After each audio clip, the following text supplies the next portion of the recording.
pada hari ini sama-sama berdiskusi membahas bagaimana how to make bilingual as a habit at home.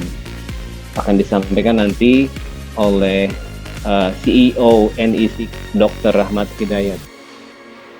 Selama sesi ini kita akan dapat pencerahan, dapat tips bagaimana kenapa kita harus berbilingual di rumah, bagaimana kiat praktisnya dalam berbilingual ini, dalam berdui bahasa ini, dan apa saja syarat-syaratnya agar bilingual ini kita memperoleh kesuksesan. Baik, terima kasih Pak Amru Askari. Assalamualaikum warahmatullahi wabarakatuh. Waalaikumsalam warahmatullahi wabarakatuh. Alhamdulillahirrabbilalamin. Allahumma sholli ala Muhammad wa ala ali Muhammad. Amma ba'du. Selamat siang. Semoga kita semua dalam keadaan sehat dan tetap semangat mengisi stay at home di rumah dengan keadaan optimis dan tetap mencari ilmu. Dan hari ini topiknya menarik tentang bilingual at home. Saya Rahmat Hidayat dan ditemani putri saya yang paling kecil. Namanya siapa? Naila. Ya, we are going to learn about bilingual. Are you ready? Yes. Oke. Hari ini kita tidak banyak memberikan teori. Hari ini kita akan banyak sharing karena ini ilmu applied science, ilmu aplikasi, ilmu yang tidak kaku gitu. Bukan ilmu pasti seperti matematika dan fisika dan seterusnya. Ini ilmu aplikasi yang ilmunya terus berkembang. Ini adalah challenge karena bilingual itu sebuah metode yang sangat cocok di lingkungan Indonesia, ya, yang kemudian juga kebetulan di Indonesia bilingual atau bahasa Inggris masih menjadi kendala. Walaupun secara di lapangan, empirik di lapangan bahwa sebenarnya orang Indonesia sudah biasa berbilingual. Misalnya orang tua kita biasa berbilingual. Dia bisa bahasa Jawa, bahasa Indonesia, bahasa Sunda, bahasa Indonesia, bahasa Batak, bahasa Indonesia, sudah biasa berbilingual. Tapi kenapa ketika ada satu bahasa asing, khususnya bahasa Inggris, kenapa sulit? We have been learning English for many years. Ya, in SD kita learn English around 6 years, in SMP 3 years, in SMA 3 years, almost 12 years. Tapi kita nggak bisa berbicara bahasa Inggris secara aktif. Nah, karena ada metode yang salah, ada cara yang salah gitu. Nah, hari ini kita coba bongkar. Kita tentu tidak mau mengulangi kesalahan yang sama.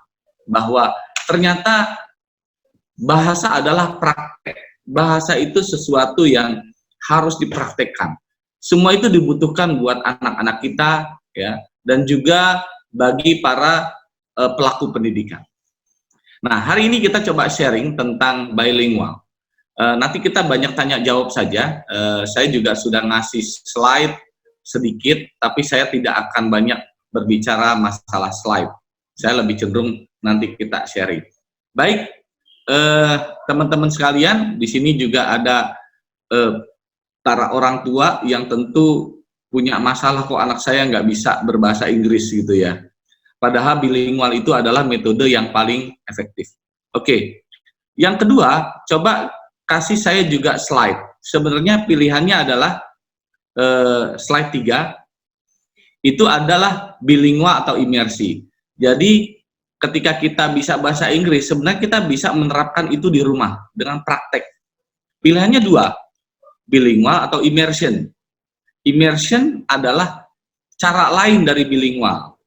Misalnya ada orang Indonesia yang memang bahasa Inggrisnya bagus menikah dengan orang asing, yang tentunya ayah ibunya dua-duanya sudah bagus bahasa Inggrisnya. Automatically anak-anak itu akan menerapkan bahasa Inggris sehari-hari di rumah. Kemudian anak itu jago bahasa Inggrisnya, speak English very fluent. Wajar, karena ayah ibunya bisa bahasa Inggris. Bagaimana dengan yang bapaknya bisa bahasa Inggris, ibunya tidak bisa? Bagaimana cara menerapkannya? Atau dua-duanya little I can. Ya bisanya sedikit-sedikit. Bagaimana caranya? Ini kan cukup menarik gitu. Sementara ketika di sekolah yang ditemukan adalah belajar tenses lagi. Belajar tentang grammar lagi. Anak-anak walaupun belajar sudah 6 tahun tetap nggak bisa bahasa Inggris. Maka solusinya adalah bilingual. Nah, apalagi dengan pandemi seperti ini, bilingual di rumah sangat efektif. Karena waktu kita untuk berinteraksi dengan anak itu juga makin bagus. Teori dasar pertama adalah, the first, actually all people can speak English, at least they must practice in 1000 hours. Dia harus praktek 1000 jam. Bahasa apapun, kalau dia praktek 1000 jam, pasti bisa. Bahasa Arab, ya pergi aja ke Arab 6 bulan. Practice their English with all people there. Pasti bisa bahasa Arab. Gitu. Teorinya ada jelas, myelin base. Dalam otak kita ada myelin, ya. Kita tuh terdiri dari sinap-sinap, itu jumlahnya miliaran, bahkan katanya sampai lebih dari 1 triliun. Jadi sinap itu harus diaktifkan. Jadi anak itu dengan aktif, dengan praktek dia, maka myelinnya akan terbentuk.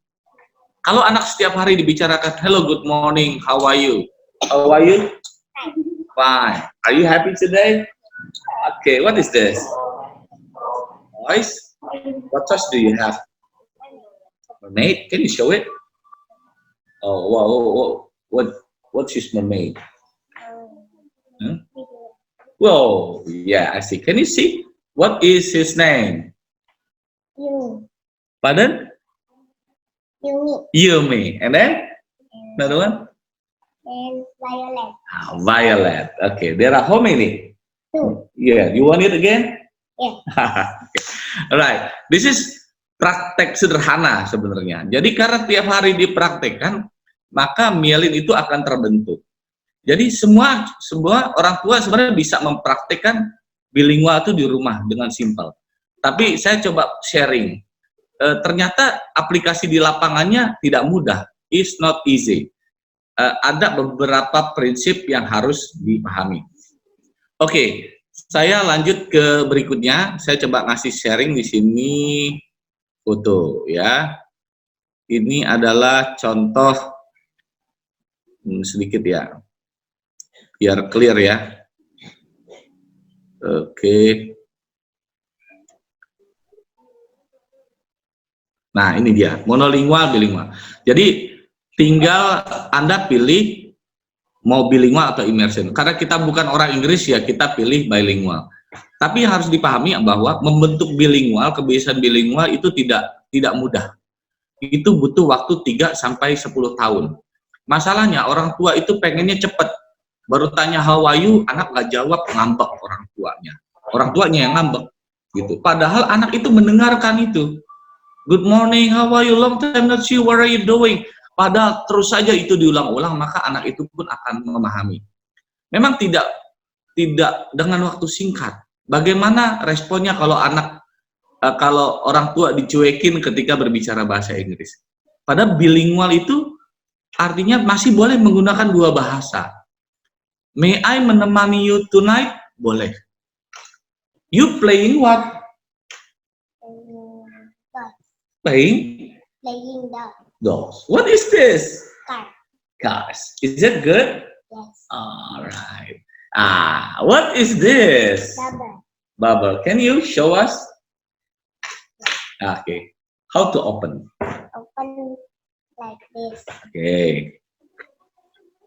And this is actually a soap for body, but can be for bubble.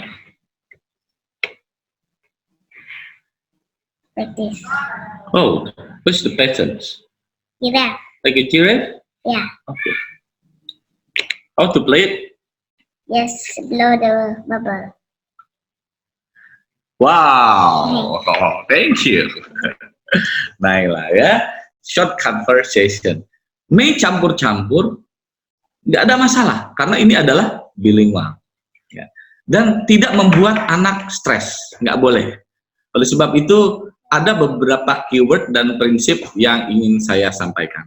Nanti Anda akan kagum ketika tiba-tiba anak itu berbicara bahasa Inggris mulai dari vocab yang simple sampai dengan vocabulary yang sangat kompleks. Yang berikutnya, bagaimana dengan tips berikutnya, yaitu menciptakan tools. Oke, nah saya coba sharing di sini. What are the tools? Oke, coba silakan. Saya pertama kata kuncinya adalah orang tua. Orang tua nggak perlu khawatir, Pak, bahasa Inggris saya jelek. Ingat loh, bilingual itu two languages. Boleh campur-campur. Masa sih kita sudah 12 tahun belajar bahasa Inggris, bahkan sampai tambah kuliah, nggak bisa ngomong. Saya yakin all parents can speak English. Cuman masih nggak pede. Saya yakin semua orang tua juga pengen punya teman kan untuk praktek. Nanti kalau anaknya bisa bahasa Inggris, punya teman untuk praktek, enak sekali rasanya. Makanya orang tua juga harus praktek, dan anak itu adalah sebenarnya pendengar yang baik, good listeners. Dan orang tua ketika dia berbicara, punya partner berbicara, anak sendiri itu luar biasa. Yang kedua adalah time, waktu, timing yang tepat. Kebanyakan orang tua nggak paham tentang time. Anak akan tahu kapan dia diajak bicara. Misalnya in the morning. Saya punya pengalaman, saya selalu mengajak anak berbicara bahasa Inggris sepanjang jalan ke sekolah. Kenapa? Karena sepanjang jalan di sekolah bisa menemukan banyak topik dan objek menarik untuk diajak bicara. Ingat, topik harus menarik. For example, butterfly, Naila. Do you like butterfly? Yes. Yes. Naila like if I talk about butterfly and fruits. And then, what else you like? Cat. Ketika cat pasti di count, dihitung. Jadi jalan menuju sekolah, dia tahu tersetting otaknya ketika mau jalan, oh speak English. Nggak usah disuruh, karena sudah rutin. Masalahnya nanti pada ajakan pertama, ya anak belum respon. Ajakan kedua belum respon. Tapi sudah ajakan kelima, ke-10, ke-20, ke-30, automatically anak akan mau berbicara bahasa Inggris. Yang kedua adalah metode tools. Yang paling penting adalah tools, alat. Anak-anak itu suka dengan sesuatu yang konkret. Makanya saya selalu mulai dari anak-anak. Karena apa yang kita terapkan itu akan pengaruh pada waktu remaja. Saya punya pengalaman, ketika TK nggak berbicara. Tapi saya selalu praktek ngomong. Understand or not speak English. Dan mulai muncul di kelas 2 SD. Bayangkan, silent periodnya, periode diamnya 2 tahun. Memang dia menjawab hanya yes, no, okay. Itu sudah bagus. Itu memaknai bahwa dia sebenarnya paham. Dia listening, dia menyerap. Ingat loh, banyak teori mengatakan bahwa anak itu peniru yang baik. Makanya metode penting. Tools itu penting. So, when we talk in English, sometimes we talk about what? Toys. And then, sometimes we like going to Cimory. And then, what's your favorite place? Mall. Mall. And then? And then Apa? yeah, supermarket. What do you buy? Buy Kinder Joy. Kinder Joy, chocolate. Because you will get? Toys. Okay. You like this? How to set it up? Yes. If you want to switch body, open the band. The band can be a ring. Okay. Ring. If you want to switch tails or switch bands, just switch like this. Done.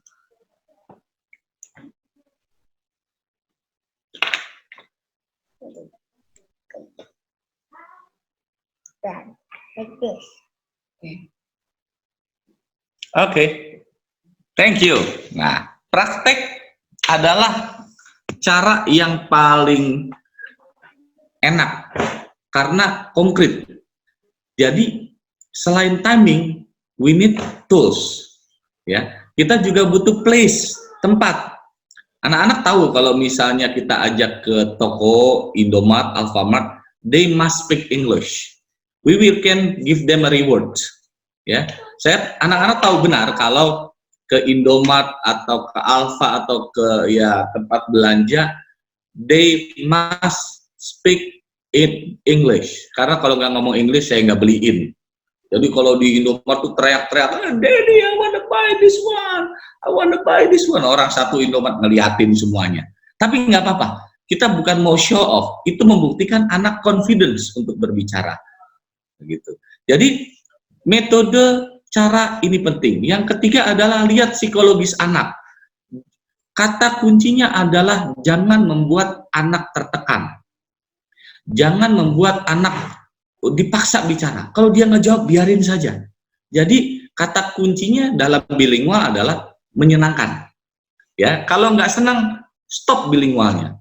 Kalau nggak menyenangkan, stop bilingualnya. Jangan diterusin. Yang penting anak happy, anak suka. Gitu. Jadi ketika dia silent bukan berarti dia tidak menjawab. Saya ulang ya. Ketika dia diam, ya, silent bukan berarti bilingual bahasa Inggrisnya nggak maju. Dia menyerap dan Anda akan kaget dan kagum tiba-tiba dia keluar bahasa Inggrisnya. Dan itu yang mengagetkan saya, tiba-tiba dia berbicara bahasa Inggris dengan sangat lancar, fluent. Kalau masalah grammar nomor 2, dia akan menggunakan grammar sesuai dengan logikanya. For example, I'm not know about this, Daddy. I think I want to buy, but this is I don't like. But I think banyak a-nya, banyak pausnya. Tapi nggak apa-apa, ya. Lama kelamaan dia akan terbiasa dan kosakatanya akan meningkat secara bertahap. Dan yang terakhir adalah environment. Bagaimana menciptakan sebuah lingkungan yang mendukung. Baik teman-teman sekalian, strateginya yang tadi saya bilang selain timing, place, tools, yang keempat adalah topik, yaitu cari topik-topik yang simple menuju spesifik gitu. Yang simple kan yang sudah rutin, wake up in the morning, ya, kemudian apa? Makan, dining, kemudian learning, watching TV, udah pakai bahasa Inggris, campur saja gitu. Yang berikutnya adalah vocabulary. Kosakata itu terbagi 3. Yang pertama ada yang disebut dengan high frequency words, yaitu kosakata yang sering muncul seperti love, like, we, yes, no, have, want. Itu kata-kata yang sering muncul. Ada sekitar 1000 kosakata. Tapi nanti di slide saya kasih 100 kosakata yang sering muncul, ditemukan oleh Tony Bazen. Kalau mau di-copy silakan, di slide saya sudah sampaikan gitu ya. Ada 100 kata yang sering muncul. Orang tua harus tahu kosakata itu, ya. Jadi itu yang sering dipakai dan membentuk 50% percakapan di seluruh dunia, ya. Boleh di-copy, silakan. Terus kosakata yang menengah, ya, kayak kata I'd like to conduct a seminar. Kan biasa I want to do seminar. I conduct, kata-kata yang conduct itu kan jarang muncul gitu ya.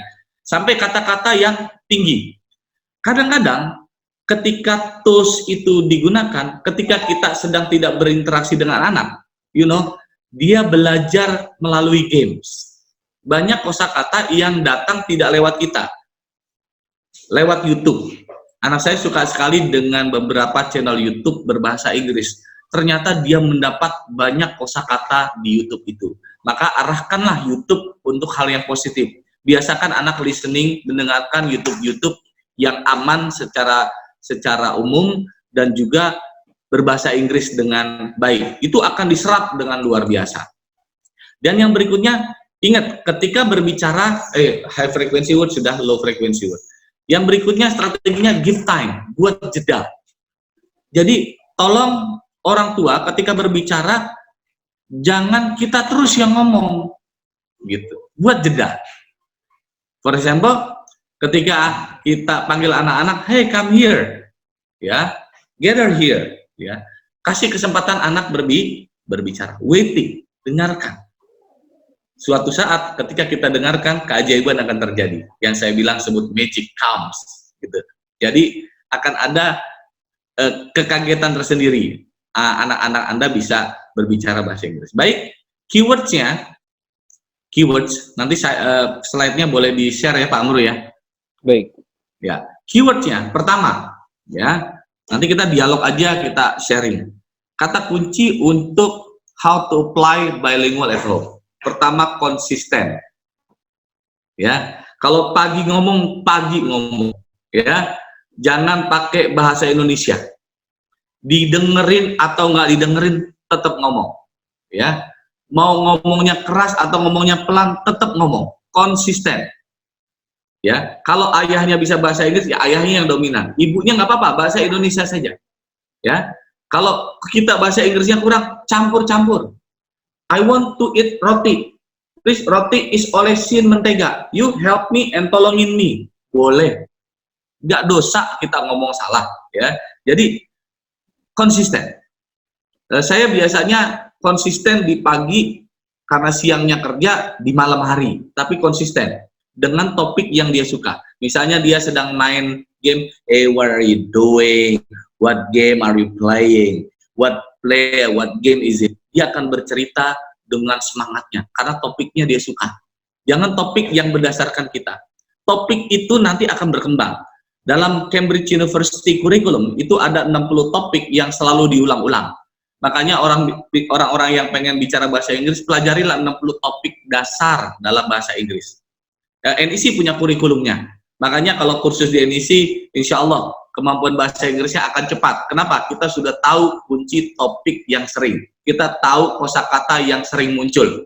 Sehingga orang berbicara bahasa Inggris apabila vocabulary-nya bagus, ya, tepat, dan topik-topik yang dibicarakan itu sering dan diulang-ulang. Itu pasti bisa.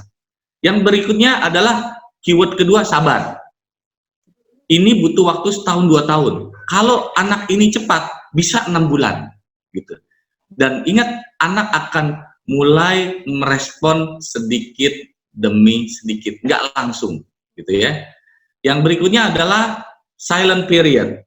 Ya, ada periode diam. Ketika periode diam terjadi, maka bersabarlah, tetap konsisten, dan yang berikutnya adalah yakin. Yakin nggak bisa. Kalau kita aja sendiri nggak yakin, gimana bisa? Tingkat keyakinan kita dalam mengajarkan itu penting. Oh, saya kan nggak pernah keluar negeri, Pak. Saya kan nggak bisa bahasa Inggrisnya, atau bahasa Inggris saya kan kurang. Nah, ini dia masalahnya. Kita nggak yakin. Pertolongan Allah itu ada loh di dalamnya. Ingat loh, yang ngajarin bukan kita sendiri. Dia belajar dari lingkungan. Vocabulary-nya juga dia dapat dari orang lain. Cuman kita hanya menstimulasi, menciptakan lingkungan. Apalagi kalau di rumahnya sudah bilingual, sekolahnya sekolah internasional, nyambung.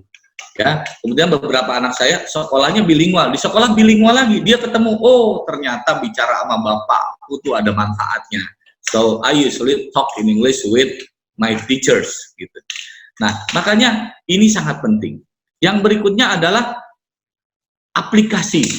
Oh, anak itu tahu, oh ternyata bicara ini fungsinya untuk one day if I go abroad, I will be able to communicate with other people, gitu, dan seterusnya. Yang berikutnya kata kuncinya adalah kreatif. Ya, jadi orang tua harus kreatif using tools. using what? Games. You know games, Naira? Yeah. You do you want to play? What is it? Okay.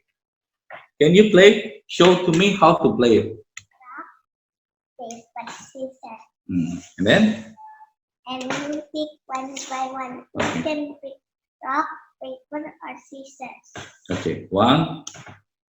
Rock, paper, scissors, shoot. Who won? Me. Ah, you won. Nah. Oh my God. Once again. Rock, paper, scissors, shoot. I won. Yeah. Here. Further. Where? What do you want? Here. Cheek or nose? Here. Okay. Yeah, I won. What about the score? Score. 1-1. 1-1. Oke. So, ya beginilah resikonya ngajarin bilingual sama anak kelebotan lah gitu ya. But it's okay. Tapi anak-anak suka dengan hal-hal yang sifatnya praktisik. Dan sebenarnya apakah saya hanya bermain rock, paper, scissors, itu sebenarnya bisa dikembangkan lagi kosakatanya gitu. What is a scissors? Rock. Where can we find rock? Yeah, we can develop a game and we can combine with many games gitu. Jadi kosakata menarik dan kita bisa berbicara bahasa Inggris tanpa terasa 2 jam, 3 jam gitu. Itu melebihi kursus gitu ya. Jadi ternyata lama-lama terbentuk lingkungan, mielin terbentuk, dan anak-anak sudah nggak terpaksa lagi berbicara bahasa Inggris. Dia enjoy bicara bahasa Inggris. Nggak ditanya juga gitu.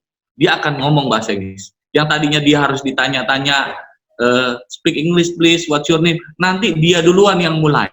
Gitu. Jadi nanti pada titik automasi. Automasi artinya apa? Saya menggunakan salah satu teori automasi, yaitu teori sehingga anak itu secara otomatis akan berbicara. Jadi itu adalah keyword kunci how to apply bilingual at home. Mudah-mudahan cara-cara praktis ini bisa diterapkan ya. Saya lebih suka nanti dengan dialog, kita ngobrol-ngobrol santai, dan ini hanya pengantar loh ya. Dan kebetulan metode ini juga kita terapkan di berbagai sekolah. Sudah ada 24 sekolah yang kerjasama dengan NEC dengan berbagai metode. Ternyata tidak hanya di rumah, sekolah pun bisa dibuat yang saya sebut dengan bilingual re-engineering. Jadi sekolah itu akan kita buat rekayasa bilingualnya. Insya Allah sekolah Indonesia, pendidikan Indonesia akan maju dengan cara kearifan lokal, gak perlu mahal, gak perlu bayar bule, gak perlu jalan-jalan ke luar negeri. Bilingual adalah salah satu metode yang ramah, yang bijak, yang tidak mengurangi kadar keimanan kita, ya, tidak mahal gitu ya, dan bisa diterapkan. Apabila ini diterapkan di rumah, insya Allah konsisten. Saya yakin generasi kita tidak hanya lokal, tapi juga mampu berkompetisi dan insya Allah bisa menghadapi tantangan global. Begitu Pak Amru, pengantar dari saya, mudah-mudahan bermanfaat. Wassalamualaikum warahmatullahi wabarakatuh.